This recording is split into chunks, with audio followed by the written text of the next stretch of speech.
कृष्णानन्दं कृष्णं वन्दे जगद्गुरुं नित्यं करोति वाचालं पङ्गुं लङ्घयते गिरिं यत्कृपातमहं वन्दे परमानन्दमाधवम्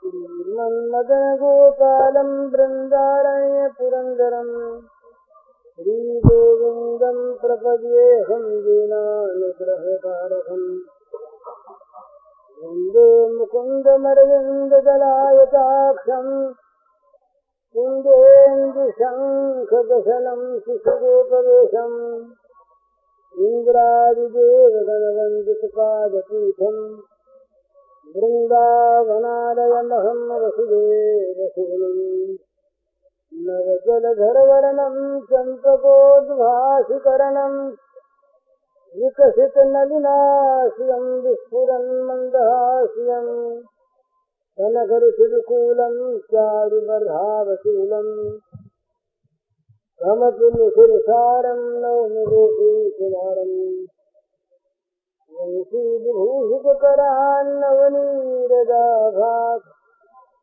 पीताम्बरागरुणबिम्बफलाधरोत्सात् पूर्णेन्दुसुन्दरमुखादरविन्दनेत्रात् विष्णुनाथ परं किमपि तत्त्वमहं नयामि ध्यानाभ्यासवशीकृतेन मनसा तन्निर्गुणं निश्चयम् येऽपि किञ्चनयोगिनो यदि परं पश्यन्ति ते अस्माकन्तु तदेव लोचनचमत्काराय भूयाचरम्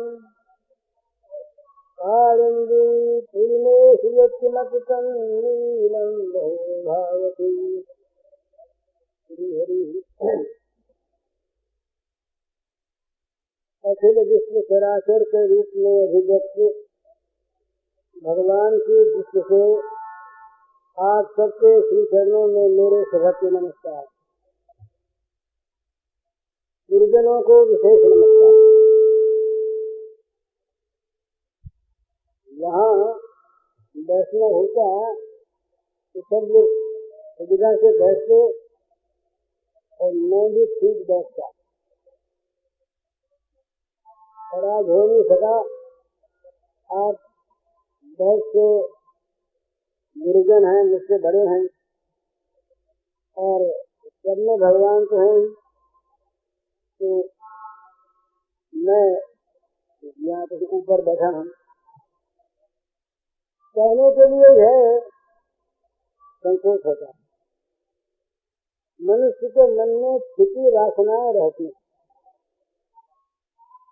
वो अपनी जान में जहाँ त्याग भी करता है, वहाँ उस त्याग के लिए भी कुछ प्रशंसा के शब्द सुनना चाहता है, वहाँ भी छिपी वासना रहती है। तो एक पुरानी कथा है, सच्ची घटना। एक महात्मा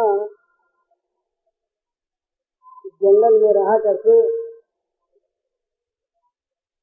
साधु प्राय विरक्त होते। इस समय तो प्राचीन काल में तो सारे विश्व को ज्ञान दान देने वाले ब्राह्मण जो अपनी शिक्षा से, अपने आचरण से सारे विश्व का मार्गदर्शन करते थे, वो जंगलों में रहते थे। राजाओं के मुकुट उनके चरणों पर जाकर सीधा करते थे, वो नहीं आते थे कहीं। तो लेकिन साधु महात्मा जो पिछले दिनों तक भी प्रायः निर्जन अरण्यों में रहा करते, तो एक राजा को वैराग्य हो गया, उन्होंने संन्यास ग्रहण कर लिया। संन्यास ग्रहण करके वो भी एक अरण्य में, जंगल में जाकर छोटी सी कुटिया में रहने लगे। भूख तो लगती है, वहाँ अन्न सत्र था, तो दोपहर को उसमें से रोटी ले आते, अपना पेट भर लेते और दिन भर साधना करते। तो वो राजा नवीन सन्यासी जो थे वो छत्र से रोटी लेकर आ रहे थे। वो महात्मा जो पहले से वहां से वृद्ध महात्मा वो उनके पीछे पीछे आए और एक कोहनी से धक्का दिया रोटी की तरफ, उनको गिराने के लिए नहीं। रोटी गिर गई, रोटी गिर गई तो कुछ बोले नहीं, उन्होंने रोटी को उठा लिया और गिलासा पहुँच लिया, फिर चले आए। दोबारा फिर उन्होंने धक्का दिया, फिर रोटी गिर गई। तो महात्मा की तरफ देख करके उन्होंने प्रणाम किया, हंसे और फिर रोटी उठा दी। तीसरी बार फिर जब आगे बढ़े तो फिर वही धक्का लगा। अच्छे वहाँ कीचड़ था तो रोटी कीचड़ में गिर गई, गिर गई तो उसको उठाकर पहुँचने लगे, हाथ जोड़े, महात्मा के चरणों में प्रणाम किया। बोले महाराज आपकी बड़ी कृपा है जो आप परीक्षा करते हैं कि मुझे शोक होता है या नहीं। बड़ी कृपा आपकी, लेकिन मैं आप जानते हैं इतने बड़े राज्य का परित्याग करके आ गया और मुझे क्या शोक होता। तो महात्मा बोले बस इसीलिए मैंने रोटी गिराई थी। राज्य का त्याग करके आ गए, बड़े भारी राज्य का, ये अभी तक उनको स्मरण है। उनको त्याग में गौरव बुद्धि है, त्यागाभिमान है। इस त्याग का भी जब त्याग करोगे तब तुम्हारा त्याग संपन्न होगा वास्तविक। तब समझ में आई बात तो ठीक है। तो मनुष्य को त्यागाभिमान होता है, साधनाभिमान होता है, ज्ञानाभिमान होता है। ये ज्ञान मान विमत्त तब भवहर भक्त न आगरी के पाय सुर दुर्लभ पदा जब परत हम देखत है। ज्ञानाभिमान हम समझते हैं, हम जगत के स्वरूप को जानते हैं, हम तत्व को जानते हैं, ये सब अज्ञानी है। जहाँ ये ज्ञान है वहाँ वो ज्ञान है ये नहीं। तो छुपी हुई वासना मन में रहती है। कैसे का त्याग बहुत सहज है, यद्यपि आज बहुत कठिन, तो त्यागियों के लिए बहुत सहज। इससे कठिन त्याग है गृहस्थ का स्त्री का त्याग, इससे कठिन है मान का त्याग, इससे कठिन है बड़ाई का त्याग। मान का त्याग करता है आदमी इसलिए भाई जूते में बैठ गया जा करके, कोई मान नहीं। लोग कहेंगे देखो ये कितना मान रहित है, कितना मान का त्यागी है कि जूतों में बैठता है, लोग ये प्रशंसा करें। इस प्रकार की वासना मन में छिपी रहती है, पता नहीं लगता। ये प्रत्यक्ष स्थूल वासना तो है, इतिहास में हमारा नाम रहेगा। इतिहास में किसका नाम रहेगा? एक ज्ञानी पुरुष, एक भक्त पुरुष अगर ये मानता है कि मेरा नाम इतिहास में रहेगा तो वो मैं कौन है? नाम रहेगा इतिहास में, उस नाम का भला उस नाम वाले में आत्मा कौन था, क्या था, कहाँ था, इसको तो किसी को पता ही नहीं है। नाम वाले का नाम रहेगा और नाम उपाधि है, कल्पना है, नाम आत्मा का असली स्वरूप है नहीं। तो जो नाम और रूप की पूजा चाहते हैं, नाम और रूप का नाम चाहते हैं, वे वास्तव में अज्ञान की घोषणा करते हैं कि हम अज्ञानी हैं।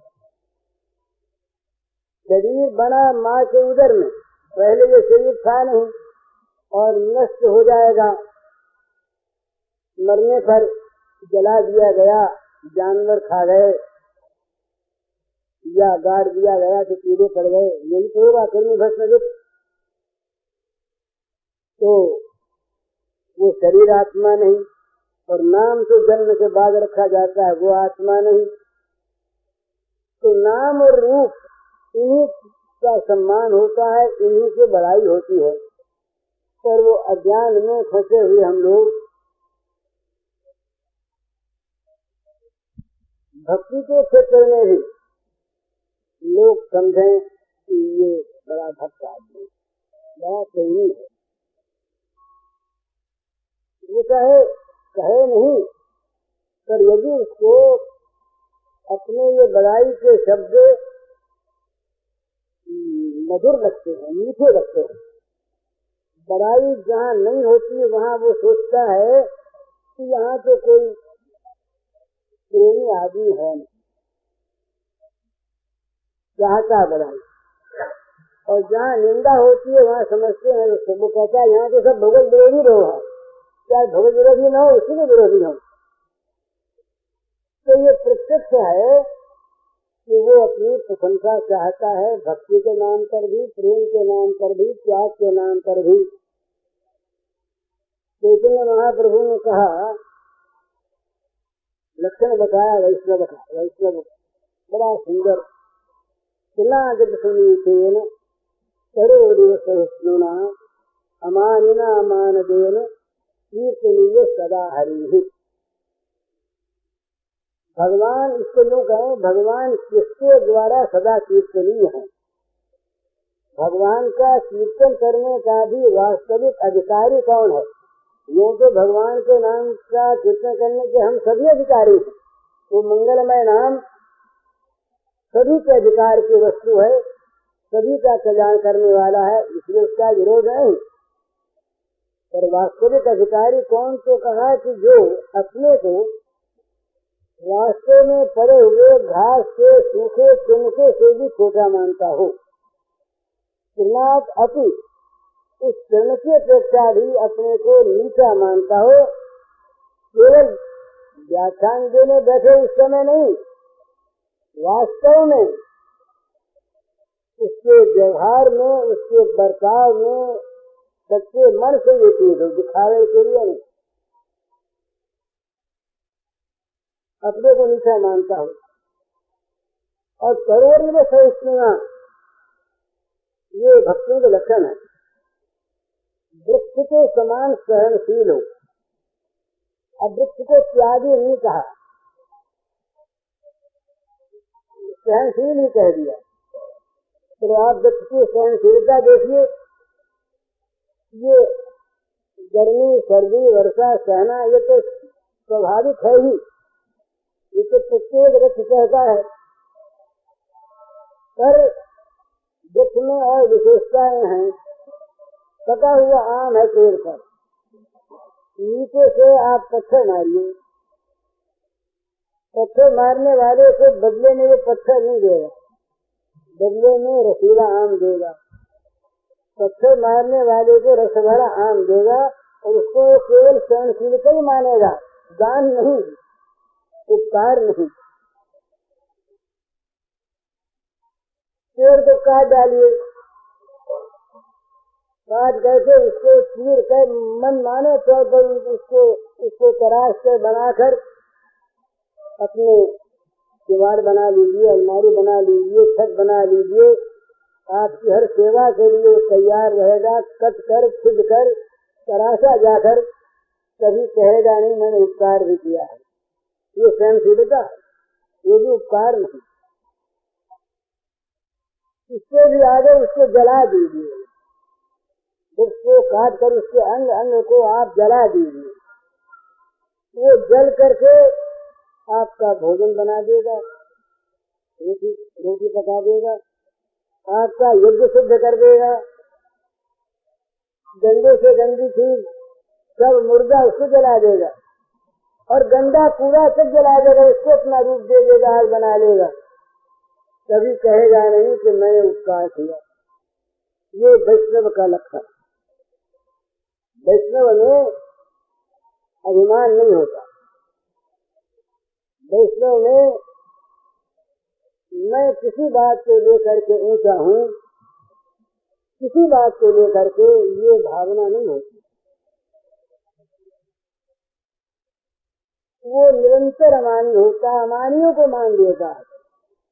जिनको कोई नहीं पूछता वो तो देखता है ना कि ये सब में भगवान है। बड़े आदमियों को आदर दे, ये संसार का नियम है। संसार में नियम ये है नियम नहीं है, ये दोष है संसार में आ गया है हम लोगों में। जहाँ पर संपन्नता है, सुख है, वहाँ तो बिना ही कारण हम लोग उसकी बड़ाई करते हैं, मान करते हैं, उसके अपने बन जाते हैं, सहानुभूति दिखाते हैं। वो चाहता भी नहीं, वो परवाह नहीं करता। और जहाँ दुख है, पीड़ा है, याचना है, सहानुभूति की चाह है, इसकी तरफ हम देखना नहीं चाहते। भक्त जो होता है वास्तविक, वो इसकी तरफ देखता है।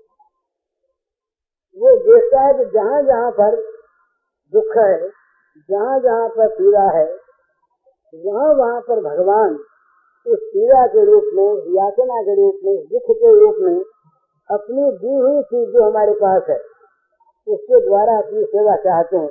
ईमानदार हो तो उसकी सेवा करो। उपकार कुछ नहीं है, ये भगवान की ये सुखियों का सुख है जो है, ये दुखियों से उधार ली हुई चीज है। तो उचित यह है कि उस सुख को ब्याज सहित लौटाता रहे तो ईमानदारी, और उसको अगर खा जाए अपने आप तो बेईमान, अपना उसका है नहीं।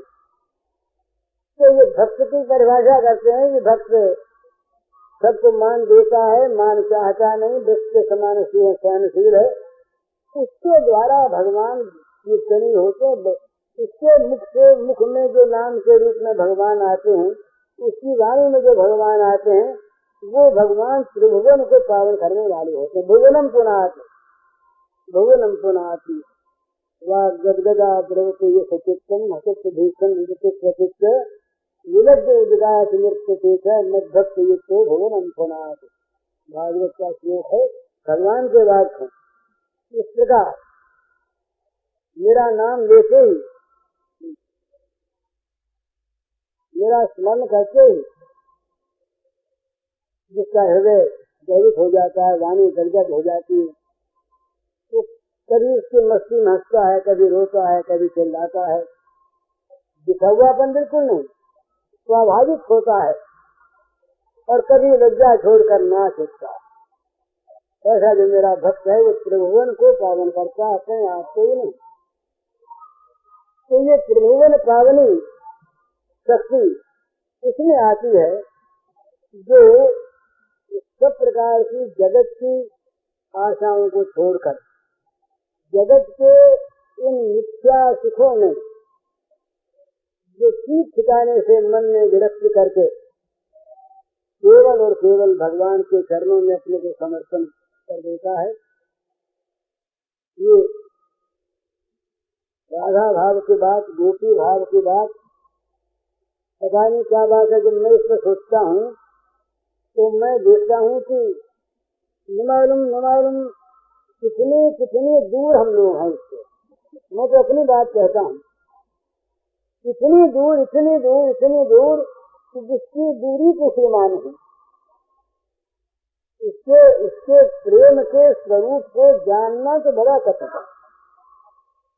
ये कहना बड़ी मामूली बात है। भुक्ति मुक्ति स्पृहा यावत पिशाची हृदय वर्षते तावत प्रेम सदस्य कथम अभ्युदय भगवत। ये पद्म पुराण के वाक्य हैं, शिव पार्वती के संवाद में है। तो कहते हैं कि जहाँ तक भोग और मोक्ष की पिशाचिनी इच्छा हृदय में वर्तमान है, वहाँ तक प्रेम के अंकुर का उदय नहीं हो सकता। अरे मोक्ष थोड़ी रखा है, मोक्ष में जाती नहीं। तुम लोग उसका परिचय क्या करना, वो तो पैदा किए हुए हैं। रही केवल भोग की बात, मामूली भोगों के लिए, जरा सी इच्छित वस्तुओं की प्राप्ति के लिए, जरा सी अनुकूल परिस्थिति की प्राप्ति के लिए हम क्षुब्ध हो जाते। भगवान तो कहते हैं, अपने प्यारे भक्त की परिभाषा करते हैं, ये न रिष्यति न द्वेष्टि न शोचति न कांक्षति शुभाशुभ परित्यागी भक्तिमान यस्व मे प्रियः। जो अनुकूल की प्राप्ति में हर्षित नहीं, जो प्रतिकूल से द्वेष नहीं करता, जो अनुकूल की हानि से द्वेष नहीं करता, जो अनुकूल के चले जाने पर शोषण नहीं करता, प्रतिकूल के आने पर शोषण नहीं करता। जो अनुकूल के प्राप्त करने की इच्छा नहीं करता और प्रतिकूल के नष्ट होने की आकांक्षा नहीं करता। इस प्रकार जो शुभ और अशुभ इन दोनों का परित्यागी है, भगवान ने कहा ये मेरा प्रिय भक्त, प्यारा भक्त है। भक्त तो बहुत, वो प्यारा भक्त तो क्यों ऐसा है? उसका मन, उसकी बुद्धि, उसकी वृत्तियाँ, उसके आचार विचार इस सारे के सारे भगवान को समर्पित हो चुके। तदर्पिता अखिलाचारिका तद विस्मरण कर्म व्याकुलता यथा व्रज गोपिका नाम, ये नारद जी के सूत्र है कि व्रज की गोपियों ने जिस प्रकार से अपनी अखिल आचारिता को लोक परलोक भोग मोक्ष त्याग वैराग्य, वो अगर कपड़ा भी पहनते हैं तो श्री कृष्ण के लिए, और कपड़े का त्याग भी करते हैं कृष्ण के लिए, तो भोजन करती भी है श्री कृष्ण के लिए, भोजन का त्याग करते कृष्ण के लिए, उनके अपने लिए कुछ नहीं।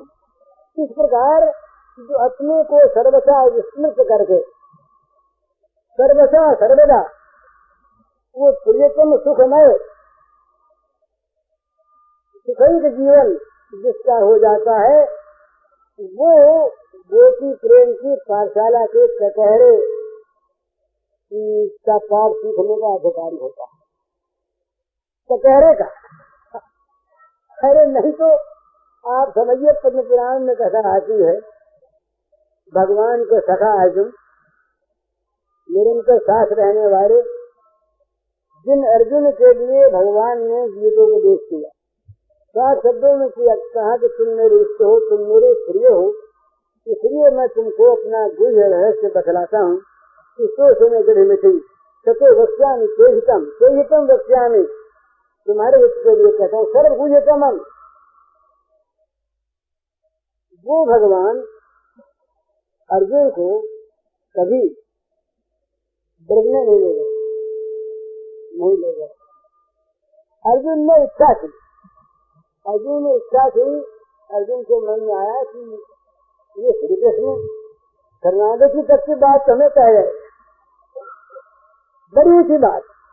शरणागति में भी सबसे ऊंची बात है सर्वधर्मान परित्यज्य माम एकम शरणं व्रज, सारे आश्रयों का सर्वथा परित्याग करके, सारे धर्मों का परित्याग करके जो एकमात्र मेरे आश्रय होते, मेरा आश्रय लेते हैं, मान एकम शरणं व्रज, आज्ञा करके तुम मेरे एक से शरण आ जाओ, तो क्या होगा कि मैं तुम्हें सारे पापों से मुक्त कर दूंगा, तुम सोच न करो।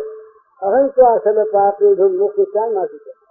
यहाँ तक ये भी बड़ी गुप्त बात, गुह्यतम बात, ये गुह्यतम बात जिस अर्जुन से भगवान ने बताई, उस अर्जुन से भगवान ने न तो गोपियों का रहस्य बताया और न कभी उस क्षेत्र में ले गए। बड़ी अर्जुन ने की, बहुत अर्जुन ने कहा सुना, बड़ी सब पहले महत्व बताया, बता करके एक दिन के लिए उनको गोपी बनने की आज्ञा प्राप्त हुई। हम तो रोज गोपी बने फिरते हैं अधिकारी लोग। अर्जुन महान संयमी, महान तपस्वी, उनको कात्यायनी की दीक्षा दी गई। एक जो प्रेम सरोवर एक है, प्रेम कुंड, उसमें उनको स्नान कराया गया। स्नान करते ही अपने अर्जुन रूप को विस्मृत हो गए और सखी देह प्राप्त हो गया। वास्तव में अर्जुनी नाम पड़ा उनका। इस देह से वो भगवान के इस लीला क्षेत्र में, प्रेम लीला क्षेत्र में, गोपी क्षेत्र में ले जाए गए। सिर्फ एक दिन वहाँ के उन लीला विहार को उन्होंने देखा, अनुभव किया। बस दूसरे दिन कहा उसे वहीं जाके स्नान कर, तो स्नान करके फिर अर्जुन बन गया। तो अर्जुन के लिए ये अर्जुन से कहा, महाराज ये आदि पुराण का श्लोक, मन महात्म्यम मत सपयाम मत श्रद्धाम मन मनोगतम जानंत गोपिका पार्थ नान्य जानन की तत्वतः। अर्जुन संबोधन है पार्थ, बड़ा निकट का पार्थ कहने में भाई का दिखा के पुत्र, भुआ के लड़के, सगे भाई। अरे भाई, सच्ची बात यह है कि मेरी महिमा को, मेरी सेवा के स्वरूप को और मुझमें कैसी श्रद्धा होनी चाहिए, उस श्रद्धा के स्वरूप को और मेरे मन में क्या इसको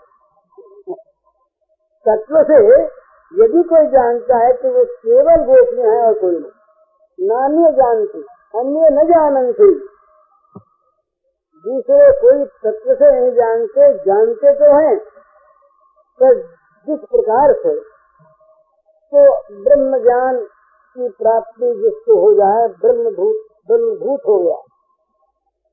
इसके बाद भगवान कहते हैं कि अभी मुझे जानना बाकी रह गया है। ये गीता का श्लोक है और कहीं का नहीं। ब्रह्मभूता प्रसन्ना आत्मा न शोचति न कांक्षति। ब्रह्मभूत हो गया, ब्रह्म को प्राप्त हो गया, न उसे शोच है न उसे आकांक्षा है। सब में वो समभाव से ब्रह्म को देखता है संपूर्ण। यहाँ पर भी फिर इतना होने के बाद अगर उसकी इच्छा है, अगर वो तत्व में समाना नहीं चाहता तो मद भक्तिम लभते पराम। मद भक्तिम श्री कृष्ण भक्तिम, मद भक्तिम लभते पराम, मेरी परा भक्ति को प्राप्त होता है। और भक्तिया उस भक्ति के द्वारा, इसमें सब में कार्य का अंतर है भैया। पहले प्राप्त हुआ, उसके बाद भक्ति मिली, फिर भक्त्या माम अभिजानाति यावान यस्यास्मि तत्वतः, मैं जैसा जो कुछ हूँ उसे पूरा का पूरा इस भक्ति के द्वारा, उस प्रेम के द्वारा वो मुझे जान सकता है। तो जानने के बाद वो मेरी लीला में प्रवेश कर जाता है। इसके तदनंतरम तदनंतरम है। तो जिस प्रेम के तत्व को अर्जुन नहीं जान सके, भगवान शंकर ने एक बार इच्छा की तो उनको भी कुछ अधिकार दिया गया, थोड़ा सा जिस काल के लिए उनको भी महाभारत से दिखाया गया। बाकी देवता लोगों के बाहर की चीज देखे फूल बरसाते रहे, उनको अंतःपुर में प्रवेश का अधिकार नहीं। ये प्रवेश का अधिकार तो महाभारत कालीन जो स्थिति थे उसमें नहीं था लोगों को, उसमें भी नपे चुने लोग उद्धव जा सकते थे, उद्धव ने अर्जुन जा सकते थे। तो उसमें ये गोपी क्षेत्र नहीं है, ये श्री कृष्ण का द्वारका क्षेत्र है। द्वारका क्षेत्र से मथुरा क्षेत्र जो है ये प्रेम का विशेष विकसित क्षेत्र है। और द्वारका क्षेत्र ये मथुरा के जो वृंदावन है ये सर्वोच्च क्षेत्र है, इसमें पूर्ण विकास है। इसका अर्थ ये नहीं कि भगवान तीन है या भगवान में कोई कमी ऐसी है। वो लीला का जो प्रकाश है, प्रेम लीला का प्रकाश, माधुर्य का पूर्ण प्रकाश है वृंदावन। और माधुर्य युक्त ऐश्वर्य युक्त माधुर्य का प्रकाश है मथुरा में। और माधुर्य ऐश्वर्य मिश्रित प्रकाश है ये द्वारका में। तो ये मथुरा के ये जो विद्य की रति है इसको समर्था रति कहते हैं, सर्व समर्थ रति है। तो वहाँ द्वारका के जो श्री कृष्ण है, ये उद्योग पर्व की कथा है।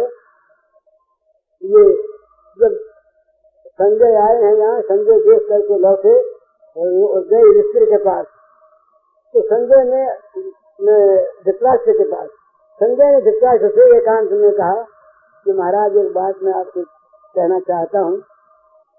गुरु में लगे, कहा भाई कहो। तो कहा कौरव जीते नहीं। क्यों नहीं जीतेंगे?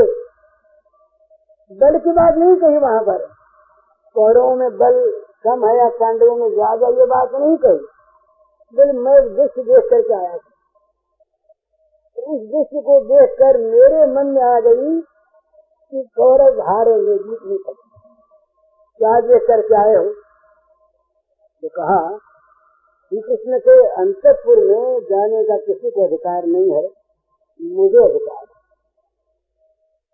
तो श्री कृष्ण अंतःपुर में थे, मुझे अधिकार था, किसी रोका नहीं, मैं चला गया।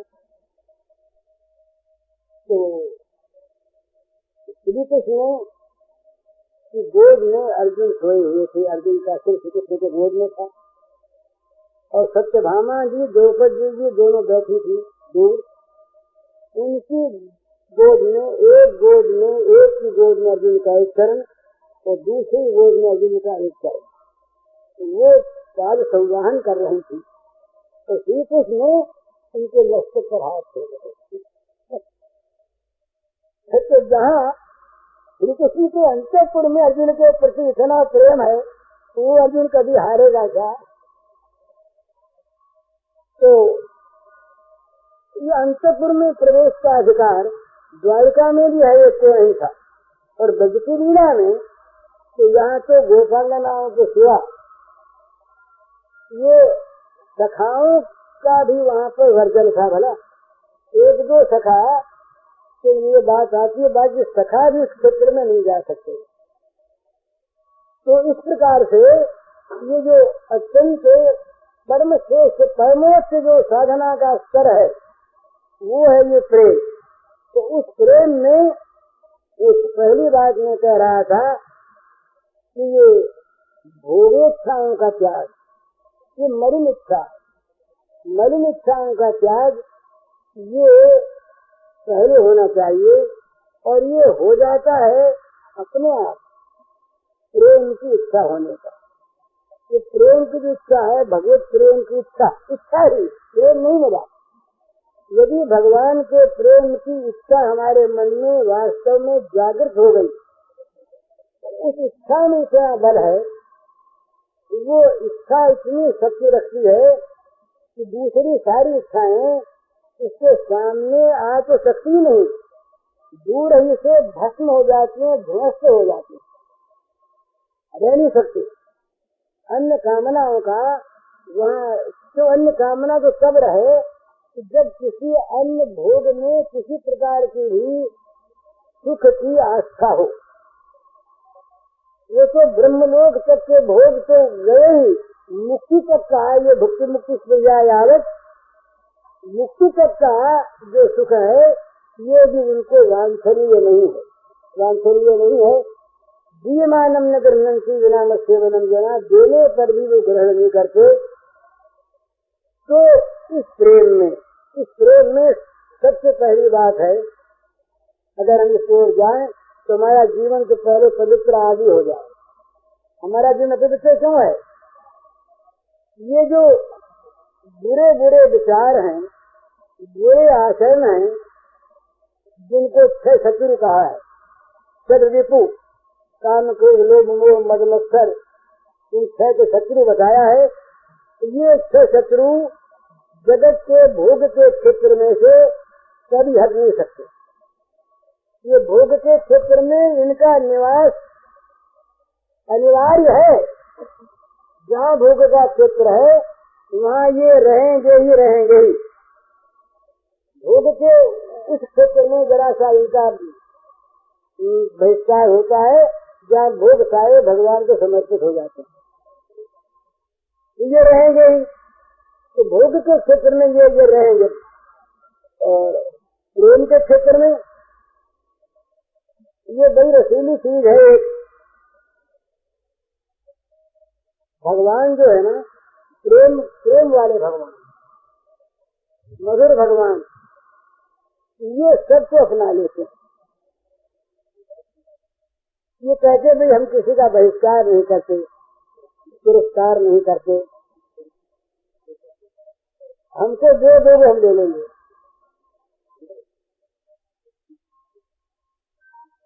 और क्षेत्र में नहीं है। तो इसका रहस्य क्या है? काम कहते हैं कामना को, जगत की सारी कामना छूट जाए और भगवान के प्रेम की कामना उत्तरोत्तर बढ़ती रहे, इस काम का नाश कौन चाहेगा।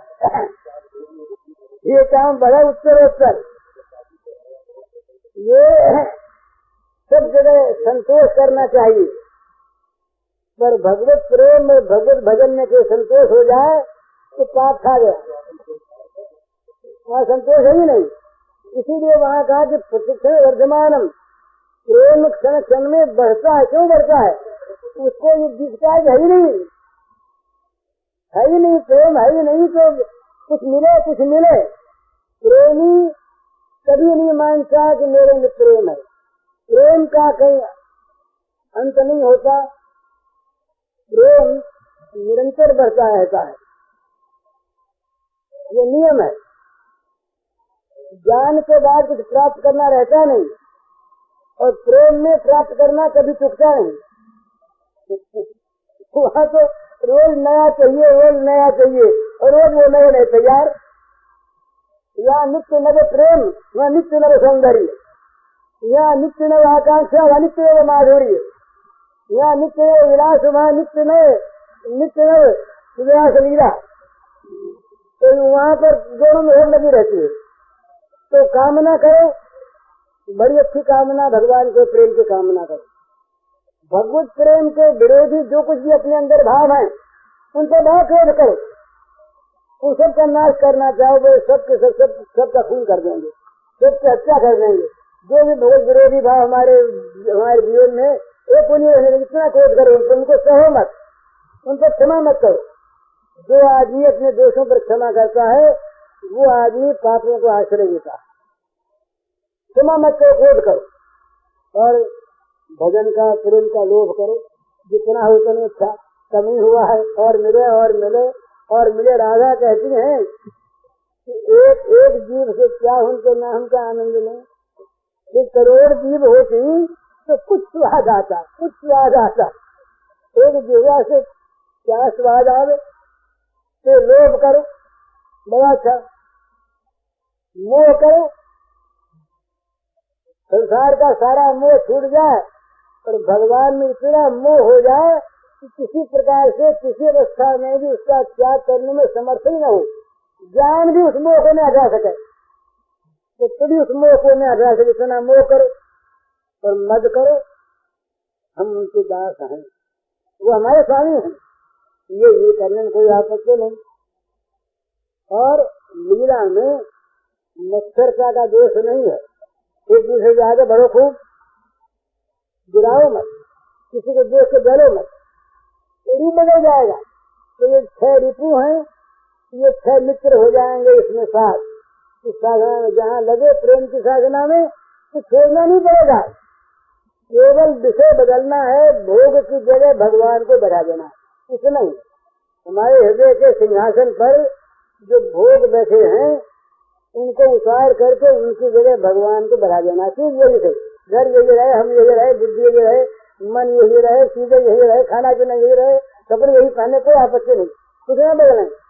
बस खाली उपास को बदल दें, साध्य को बदल दें, सेव्य को बदल दें, फिर काम हो जाए। तो जहाँ भगवान में आसक्ति है, उसका नाम प्रेम है।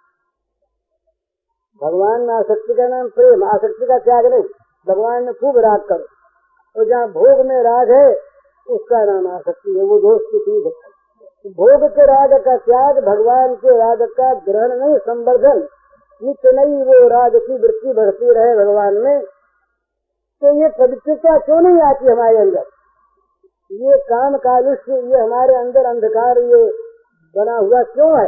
इसीलिए है, सच्ची बात है कि हम भोग का स्थान भगवान को देना चाहते नहीं। कहीं बहुत चाहते हैं तो यहाँ तक तो आ जाते हैं कभी कभी कि भोग के सिंहासन पर रहेगा ही, आप जाके दौड़ जाओ। भोग के बदल में आप भी बैठ जाओ, दोनों साथ साथ रहो, भोग भी रहे, भगवान भी रहे। तो भगवान बोलते नहीं, हंसते हैं, भोला है बेचारा मूर्ख है। भोग का विरोध नहीं, तो भगवान के आसन पर भोग कैसे बैठे? भगवान चरण बैठ जाए भोग, कोई आपत्ति नहीं। भगवान की सेवा में भोग है, कोई आपत्ति की बात नहीं। तो भगवान के आसन को छेद करके भोग बैठे, वहाँ पर भोग के बगल में भगवान आके बैठ जाए, ये संभव नहीं। क्यों संभव नहीं? वो तो मूर्खता से समझता नहीं, कहता दोनों रह जाए। अरे भगवान के सामने भोग क्या सच्चे रह नहीं सकते। जहाँ काम तहाँ राम नहीं, जहाँ राम नहीं काम, तुलसी कब कह सके रज रजनी कथा। कोई ये कहे कि सूर्य भगवान आपके उदय हो जाओ पर रात बनी रहे, सूर्य कहेगा भी हम तो उदय हो जाए, तो तुम्हारी रात रहेगी नहीं हमारे उदय होने पर। तो पहले सोचो इस बात को, नहीं रात भी रहे आप भी रहो, करते रहो, कहते रहो ऐसा। रात रहेगी तो सूर्य उदय नहीं है, सूर्य उदय हो गया तो रात नहीं है। तो जहाँ भगवान में आसक्ति हो गई वहाँ भोगासक्ति रहेगी नहीं, अपने आप चली जाएगी। भोगासक्ति, भोग प्रेम, भोगराग ये रह नहीं सकता भगवान भगवत प्रेम के क्षेत्र में, ये रह नहीं सकता। अंधकार मर जाता है प्रकाश के आते ही, चित्ता क्या नहीं मर ही जाता, वहाँ ढूंढे नहीं मिलता, वहाँ ढूंढे नहीं मिलता। तो इसी प्रकार से ये तो हमारे मन में सबसे पहले होना चाहिए, ये भगवान के प्रेम को प्राप्त करने की इच्छा होनी चाहिए। इतना काम हम करें, इच्छा होने के बाद फिर क्या करें? इच्छा पूर्ति का काम भगवान को सौंप दें, उनकी कृपा को सौंप दें, अपने से नहीं होता। भगवान एक बात चाहते हैं हम इच्छा करें, दूसरी बात ये चाहते हैं कोई हम पर निर्भर तो करे, और हम पर छोड़े तो कोई सोचते नहीं। हम भगवान का भजन करते हुए भी कोई 5-6 साल पहले की बात है, कई बार मतलब सीधा एक इसी को रही है। एक बड़े अधिकारी थे, कोई सरकारी अधिकारी, नाम में बताऊंगा, बड़े सरल हृदय, बड़े साधु पुरुष, अच्छे पुरुष आए थे मेरे पास। तो कोई उनका प्रॉब्लम था, तो मैंने कहा आप भगवान को छोड़ दीजिए, ऐसे कह दिया। तो बड़ी साधुता से, सरलता से उन्होंने हंसते हुए कहा भाई जी ये कैसे दिया आपने, और बात तो ठीक है, तो उन पर छोड़ दें तो वो कहीं अपने मन की कर दे, हमारे मन के न करे तो हम तो भगवान को छोड़ना चाहते हैं, पर भगवान करे हमारे मन की, तब तो भगवान को छोड़ देंगे। तो ये हम शर्त रखते हैं, जहाँ जहाँ पर हम भगवान को भजते हैं वहाँ पर चाहे कहें नहीं मुँह से, हम शर्त रखते हैं कि हमारी कामना आप सत्यवान हो और हम आपके भक्त हैं, आप सब कुछ करने में समर्थ हैं और हम दीन हैं, तो हमारी ये कामना आप पूर्ण कर दे। कहीं कामना का भी रूप वो बनावे, ये स्वीकार नहीं। योजना हमारी पूर्ति करने वाले वो योजना वो नहीं बना सकते। योजना मुझे अपने मन से बना दे, हमारे विपरीत हो जाए तो हम तुम्हारे रह जाएगा। तो भगवान की शक्ति पर तो कहीं विश्वास थोड़ा बहुत है, पर उनकी बुद्धि पर विश्वास नहीं है, उनके सौभाग्य पर विश्वास नहीं है कि वो मंगल ही करेंगे, और मंगल कर नहीं सकते इस पर यकीन नहीं होता। तो इसी कारण से हम सोचते नहीं, तो प्रेम की प्राप्ति बहुत कठिन और बहुत सहज, क्योंकि और चीज तो भगवान देते नहीं, वो तो प्रारब्ध से मिलती है, कर्म से मिलती है, और ये प्रेम तो भगवान देते हैं। और भगवान देते हैं इससे वो बड़े उदार चूड़ामणि है, केवल एक ही बात वो देखते हैं जो चाहता है, नहीं चाहने वाले के ऊपर तो फेंकते नहीं, चाहता नहीं तो चाह करके फिर वो और उपाय करके इसको खरीदना चाहता है, साधनों से खरीदना चाहता है, या हम पर छोड़ता है। या निश्चय मानिए कि प्रेम का कोई मूल्य नहीं है, किसी साधन की कीमत पर प्रेम नहीं मिल सकता। प्रेम मिलेगा भगवत कृपा से ही, प्रेममय भगवान के कृपा दान करने पर ही प्रेम मिलेगा। किसी साधन का मूल्य प्रेम के अनुरूप है, साधन ऐसा है नहीं जो प्रेम की कीमत दे सकता हो, मिलेगा नहीं, मिलेगा भगवान से। और भगवान उसी को जो देते हैं जो चाहता है, तो चाहने के साथ साथ ये होना चाहिए कि उन्हीं से चाहे, उन्हीं की कृपा का भरोसा करे। तो प्रेम की इच्छा करो और भगवान की कृपा के भरोसे छोड़ करके उन पर निर्भर हो जाओ, फिर देखो 6 महीने प्रेम मिलता ही नहीं मिलता। मैंने ज्यादा कह दिया। समय जाके कह दिया, क्योंकि अपने तो जानी हुई बात तो है नहीं, सुनी सुनाई बात है। तो प्रेम प्रेम मिल जाता है अभी, क्योंकि वो भगवान तो ही है ना, भगवान तो भी है, यहाँ है। और उनको कोई देने लेने के लिए कोई बैंक से रुपया निकालना हो सो बात नहीं है, तो स्वयं ही बैंक है। प्रेम कहीं से ला करके किसी स्टोर में से वो दे तो बात नहीं है, प्रेम स्वरूप है वो। तो जब वो चाहे, जहाँ चाहे, जिसको चाहे, जितना चाहे, तो स्वतंत्र स्वतंत्र है, वो प्रेम दे सकते हैं, और जितना चाहे दे सकते हैं, जिसको चाहे दे सकते हैं। अब उसमें कमी क्या है कि कोई लेने वाला हो तो, लेने वाला हो तो उसमें बात इतनी है, जरा सा यहाँ का प्रेम की क्या होनी चाहिए। प्रेम की क्या का अर्थ यही है कि जिसे चाहे उसके सामने कम से कम मंद पड़ना, मंद पड़ जाए। जब चाह शक्ति पैदा होगी तब तक मंद नहीं पड़ेंगे, सब समाप्त हो जाएंगे। यही नहीं, ये प्रेम में दो को जगह नहीं है, प्रेम में एक प्रेमास्पद रहता, दूसरा नहीं रहता। और प्रेम के साधन में भी दूसरे की आवश्यकता नहीं, वहाँ भी एक ही रहता। एक की साधना से एक को प्राप्त करना है, और वो साधना भी कुछ नहीं है, इस एक पर निर्भर करना। एक पर निर्भर हो जाए, दूसरे को चाहते नहीं, दूसरे को देखे नहीं, दूसरा क्या कहता है ये न सुने, और दूसरा क्या करता है ये न देखे, केवल अपने आप को और अपने भगवान को, इन दो को देखता है अपने आप को। तो ये देखे कि उनके अनुगत है कि नहीं, कहीं विरोधी के भाव नहीं आ गया, कोई कहीं अपना अभिमान तो नहीं आ गया, कोई शोक तो नहीं आ गया। तो फिर क्या है, फिर भगवान की प्रेम की इच्छा हमारे मन में जागृत होने लगेगी, और होने लगेगी, जहाँ होने लगी फिर तो चमत्कार होगा। तो प्रेमन बारी लीपजे प्रेमन हाथ दिखाए, राजा प्रजा जो रुठे शीश जो मिले जाए। वो गांधी जी पर सुना करते थे, बड़ा सुंदर। प्रेम पंच पावक द्वारा भाड़ी पाछा भागे जोने, गुजराती पद है। प्रेम पंच पावक द्वारा भाड़ी पाछा भागे जोने, माही पड़ा के महारस माने देखनारा गाधे जोने।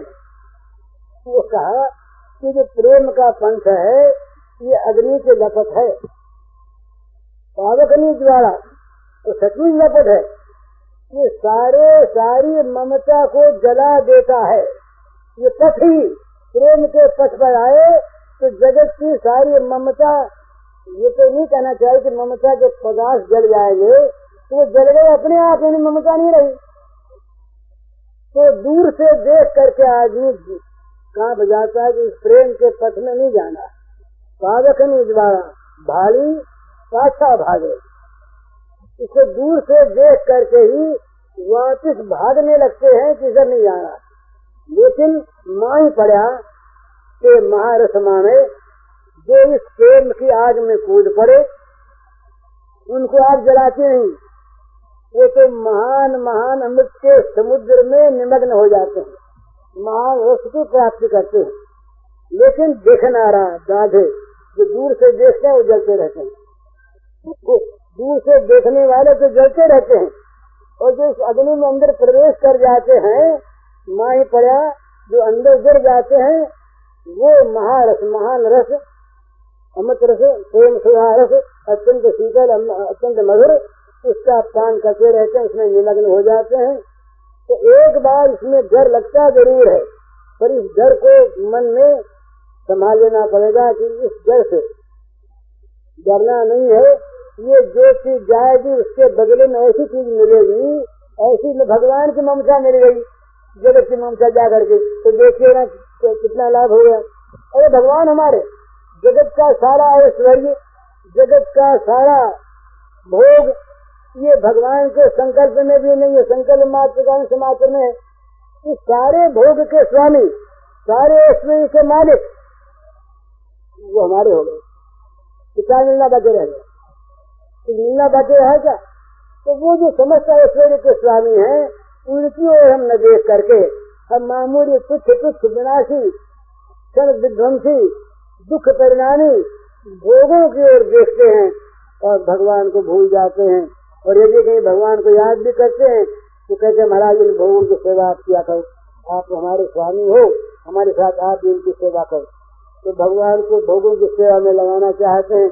भगवान बेचारे कुछ कहते नहीं, हंसते हैं, हंसते हैं कि अच्छा अभी तुम मूर्ख हो, कुछ और भोगो, जब बात समझ में आएगी तो समझोगे। तो ये रत्न की खान भरी पड़ी हो तो वो कहीं कांच के लिए इधर मारा फिरे और वो कह के रत्न ले लो, ये खान है, इसको न देखे मूर्ख है नहीं। इसी प्रकार अमृत को छोड़ करके जो जहर को लेना चाहिए मूर्ख है नहीं। तो हम लोगों की दशा हो रही है, अमृत को छोड़कर हम जहर लेने जा रहे हैं, रत्न को छोड़कर हीरे को छोड़कर हम कांच के पीछे उन्मत्त हो रहे हैं। तो यही समझ आनी चाहिए सत्संग के द्वारा, और यही समझ आनी चाहिए राधाष्टमी उत्सव के द्वारा। तो उसमें दिक्कत यही है कि उत्सव करने वाले में न कोई ऐसा है और आप लोगों में कोई हो तो वो अपने को बताता नहीं, तो अभी क्या करें बताइए। हमको देख करके आपके मन में आवे ऐसे तो हम नहीं, और आप में कोई ऐसे हो वो अपने को बताने से बताते नहीं। तो राधा रानी से प्रार्थना करें और क्या उपाय करें कि आप दयामयी हो। हम नीच हैं, दीन हैं, मलिन हैं, कुलांगार हैं, सब कैसे पतित हैं, आप दया करो, आप दया कर किसी प्रकार से हमें आप रास्ते पर लाओ। आपकी दया के बिना हमारे पास कोई उपाय नहीं। तो कम से कम 2-3 दिन यहाँ रहें तो प्रार्थना करते हैं, राधा रानी से प्रार्थना करते हैं कि वो प्रेम दे अपना, तो प्रेम दे बार बार इसे क्या करते हैं, बार बार प्रार्थना करें तो प्रार्थना वो सुनती है। प्रार्थना में इतनी बात है, वो मुश्किल इतनी है कि वो हमारे फल में नहीं आती, इतनी बात वो हमारे अंतर को देख पाती है। हम कभी अंतर को देखना भूल जाए तो वो अंतर को देखने में भूल नहीं करती। जहाँ अंतर की प्रार्थना हुई बस सुन लिया तो काम हो गया। तो अंतर की प्रार्थना कैसे करें? अरे करते रहे, बाहर की करते रहे, करते करते करते एक खान है, उसमें कांच भी भरे हैं, हीरे भी भरे हैं, निकालते रहो पैसे, कोई हीरा आ जाए तो काम बन गया। तो अभी कांच मिल रहा है, इसको निकालना छोड़ो मत, कांच तो है ही तो हीरा भी है, कोई हीरा आ जाए तो काम बन जाएगा। तो झूठी प्रार्थना करते रहे, नकली प्रार्थना करते रहे, नकली भजन भी करते रहे, नकली कहीं असर हो गया तो वो तो असर हुआ कि काम बना, हीरा प्राप्त हुआ कि हम धन्य हो, हीरा है उसमें। तो बस किसी तरह से कि प्रार्थना करते रहे भगवान की, करते करते राधा रानी की, राधा माधव की, कि किसी को प्रसन्न करना हो तो राधा जी को प्रसन्न करो, वो अपने आप प्रसन्न हो जाएंगे, अपने आप प्रसन्न हो जाएंगे। और राधा से कहेंगे हम क्या करें तो वो कहेंगे हमारे प्राणनाथ को भजो, हमारे प्राणनाथ को भजो, वो ये कहेंगे। तो दोनों एक ही तो है, वो उनका नाम लेते, वो उनका नाम लेते, ये दोनों एक है। तो बस बढ़ जाइए, हरिओम।